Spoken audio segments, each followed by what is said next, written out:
दिल्ली में मचे घमासान के बीच आज दिल्ली के सीएम अरविंद केजरीवाल को ईडी द्वारा चौथे नोटिस भेजने की खबर सामने आई है। सुबह से ही केजरीवाल के घर पर ईडी की रेड और केजरीवाल की गिरफ्तारी की अटकलें लगाई जा रही थी, लेकिन ऐसा नहीं हुआ।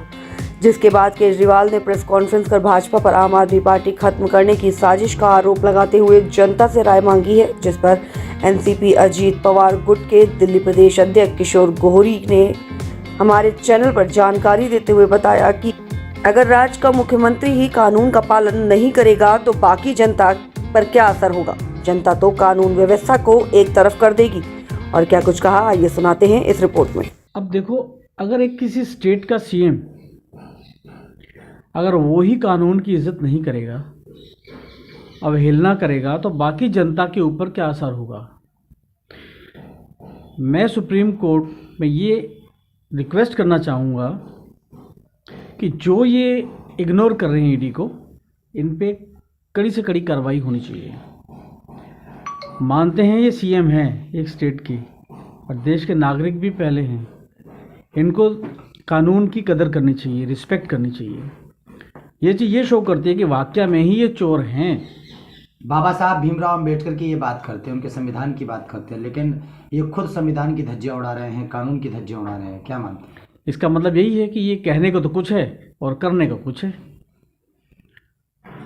आगामी लोकसभा चुनाव की तैयारी के लिए इसको लेकर क्या कहेंगे? ईडी को इग्नोर करके गुजरात जाने की तैयारी है। पहले वो 5 राज्यों के चुनाव में गए, अब गुजरात जा रहे हैं।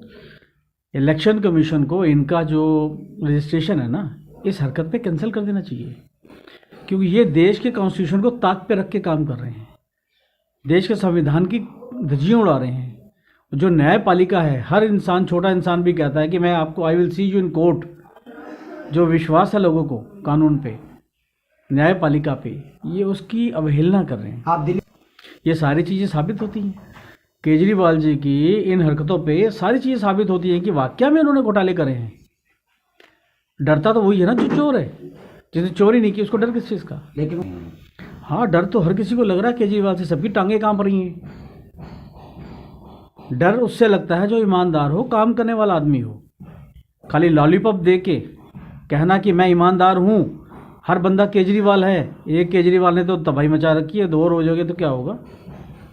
दिल्ली की दशा क्या हो रही है। उन्होंने तो ये भी कहा, केजरीवाल जी आप पहले जाओ तो सही, बाकियों को बाद में देखेंगे।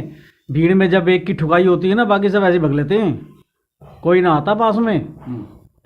पहले आप अपने आप को साबित तो करो कि आप सच्चे हो। अगर सच्चे हो तो केजरीवाल जी जाओ ना, ईडी की डेट अटेंड करो, सामना करो ईडी का। क्या मानते हैं आप, क्यों नहीं जा रहे हैं वो ईडी के पास?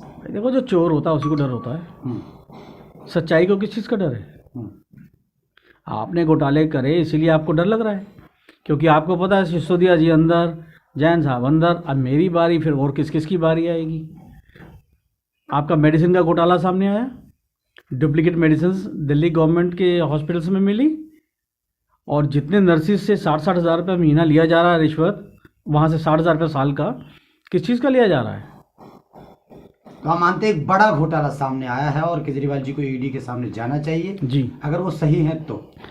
इवन देन जो इन्होंने अपने अकाउंट सबमिट करे हैं और ये बोलते हैं केजरीवाल जी कि मैं दिल्ली के अंदर प्रॉफिट शो करता हूँ। किस चीज़ का प्रॉफिट, वो भी मैनिपुलेटेड है। मैं आने वाले कुछ दिनों में उसका भी खुलासा करूँगा।